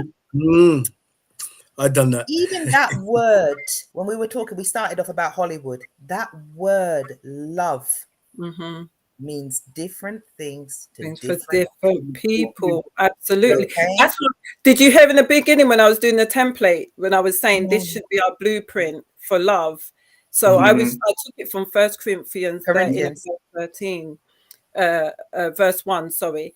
And yeah, it's to me, I think I remember when I was reading it, you know, I read it for years and everything, and then like in my second marriage I reread it and I was thinking, this has to be my blueprint, because the first time this was not my blueprint, you know. And that's what I strive for. That's what I want, you know, and that's what I want in return. So at least you've got a common ground. This is what we're working towards. This is the blueprint, you know. If we're not showing this kind of love to each other, then we're not really loving each other. We have an impression of love, what we've been taught, the family that we're around. All of these things will feed into what we think love is. But I think that blueprint, that to me, and it sounds passionate, it sounds good, it sounds wholesome, it sounds like worthy of giving to someone and receiving back, you know. And I think that when we've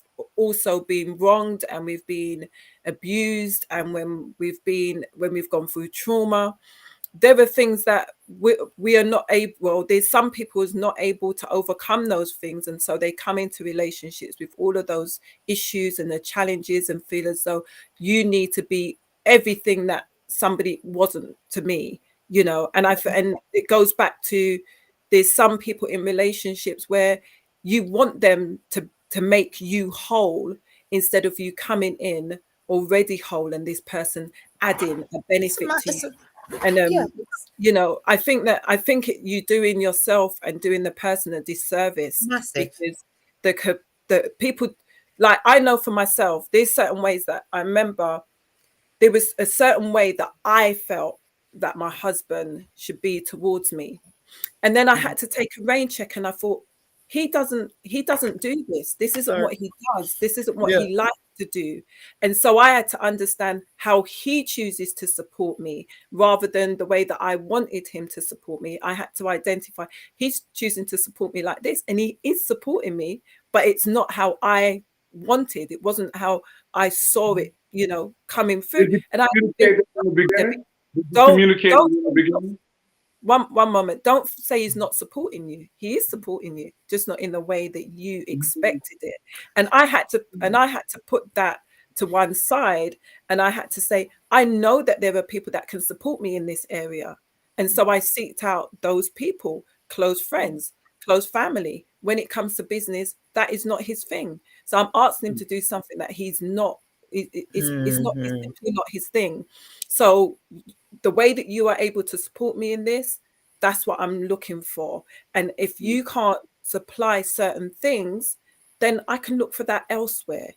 And I'm not talking about love, and I'm not talking about affection. I'm not talking about intimacy. Practical Outside things, possibly. Yeah. things, No, you know. there are things. Yeah. One of the things I said to somebody the other day. Yeah. If you take out that word love, yeah, most marriages in the world that last far longer than westernized marriages were not based on love in the first place. Mm-hmm. They were based on mutual respect and compatibility, common goals. Yes. Working towards something. Love followed. And I argued with somebody recently, and I said, tell me anybody that you respect. And I mean, I don't mean fear, respect, that you couldn't love in one way or another, right? We guys have been friends like decades, right? Because I have respect for you, love automatically follows. Does that make sense? Yeah. Right? Yeah. Try it the other way around. See if respect follow love everywhere it go. Yeah. Yeah. Mm. It doesn't work, because respect makes you think before you do things. Yes. Mm. Cultivating a culture where respect is the anchor, if you want, or the first building block. Love and romance can flow because you're Yeah. comfortable. Your person's got you. You know there's certain things they're not gonna do to you. You don't even think about it, because you just know they wouldn't consider doing it, because they got the respect. They know they will do you harm. They will hurt you. Yes, offend you. Right. So if we put that as the priority, that's why I was, I suppose, in the interim, maybe I missed it. The Hollywood thing ain't me. Yeah. Right. It's pretty and it's cute and the It's dress, cute. and a lot of Yeah. people marry for the aesthetics. Yeah. What it looks Right? like. What it looks feels like. It look like and what it is, you know, that one. But you know, it's not the same thing. And because we then feel disappointed, we got the dress, we now got the 10,000 grand, you know, 10,000 pound debt for the wedding, and all the frustration. We never planned for the financial stress of that, and now the rows start coming through that, and I kind of shouldn't have married you anyway. You know. If you dealt with it, first of all, the friendship and the respect were there, yes, then the love comes, and the love is enduring, because what's holding it up is no fenke, pardon my There language, you it's not go. no weak There Yeah. you thing, go. right? But Solid love foundation.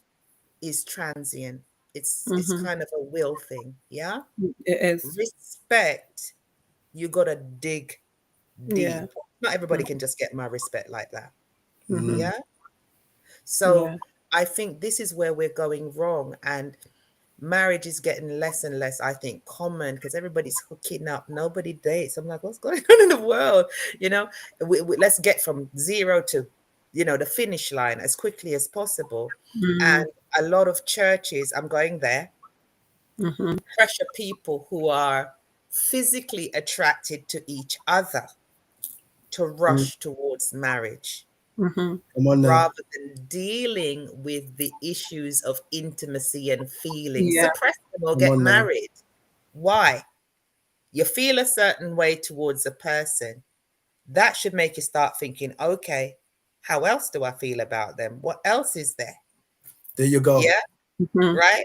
Because the physical, actually, you're doing nothing to conjure that up. That's just your hormones on overdrive, right? Now, where's the intellect? Where's the emotions? Where's the compassion? Where is the understanding? What do I know about your history? How do I know your people move? Right? Yeah. Asians, right? As an example. Africans, as an example, marry an entire family. Yeah. If I can't get on with your peeps, we ain't rolling, no matter how much I like you. You understand? Yeah. We're not rolling because that whole community. Yeah, you're marrying the family. You're marrying the family. That's what's holding up the marriage. So when I run to your mum, I said, "What, mommy, you do so?" She said, "What? After me never raised him like that. Come, Yeah. deal That's with right. it this way. Mommy's known him from he came out of the womb. Mommy can guide you, right?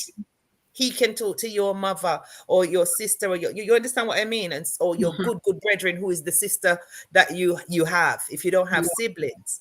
There should be a wider picture. This is why we're failing. 2 people doing a 30-person job. Exactly. It never ever works when it's 2 people just trying to work through everything by themselves. And I think that that's definitely a conversation to be had. And I think that we've kind of smashed the whole Hollywood, ideology. I think that we've looked at it, we've dissected it, we've realized it don't work. It's never going to work. And we literally are changing the narrative and speaking about the things that people know, but they're not speaking about. And so we're gonna just kind of do the last few words from each of us and just do a summary on what you thought about the conversation and so forth, and what you would share with those that are listening in terms of their mindset, in terms of Hollywood and the whole glitz and the glamour. And social media. I'll start with, and social media. I'll start with you, Dennis, and then we'll wrap up.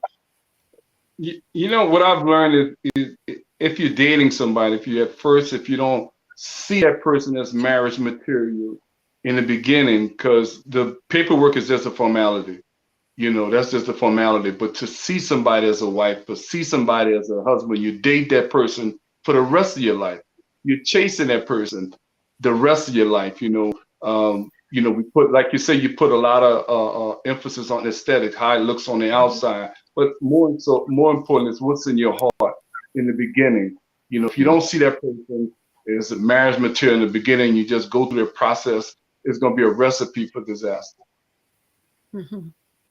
So, I mean, for me, what I would say, as I'm getting older, I put more strength, if you want, into our cultural practices that we've abandoned. I think there's certain things we had right.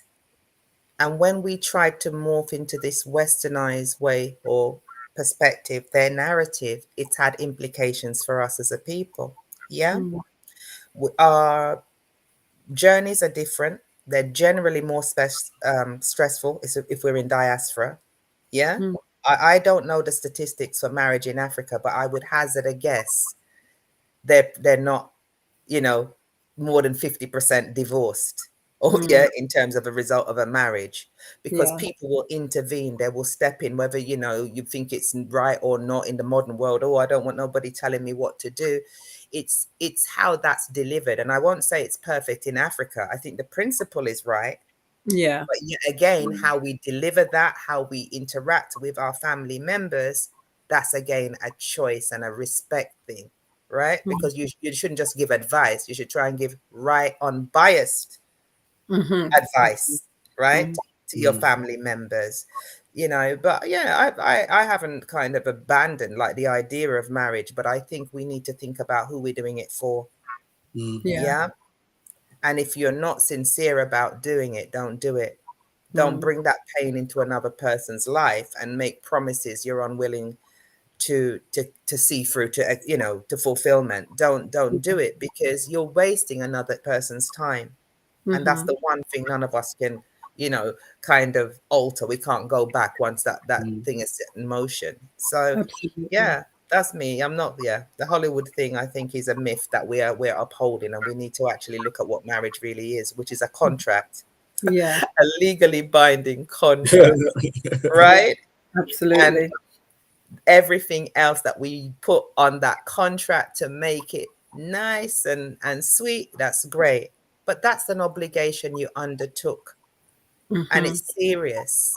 Yeah. So when you enter into it, it's not just oh, well, I'm going to marry you until something pisses me off and I'll go and do something else. Pardon my language. Yeah. You need to think about the compatibility, like is it Denny said at the beginning? Yeah. If you wouldn't marry that person you're talking to, when you look on them, probably leave that alone. Maybe. Yeah. Absolutely. Yeah? You're just Yeah. killing time, treading water. Yeah. That's what Awesome. The back end of you, Susan, I'd say this as well.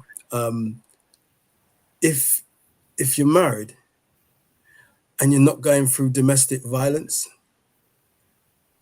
it can put the work in.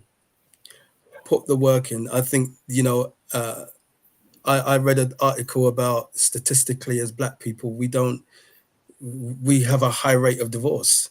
We jump out so easily, you know. And I think, you know, that every situation can be, even through domestic violence, to tell you the truth, depending on where you're getting your therapy, what caused this person to act in the way that they do, because there'll be some kind of trauma.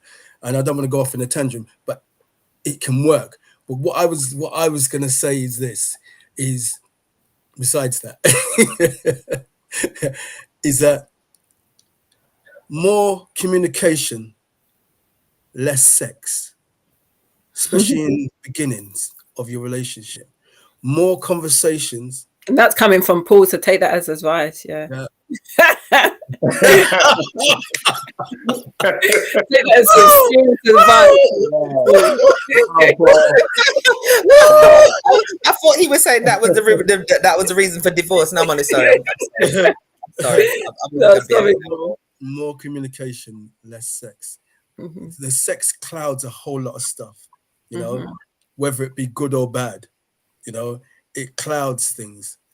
The more you're talking is the more you're learning, the more I personally think you become a little bit more passionate, a bit more for this person when you're drawing out and seeing all the wonderful things about this person.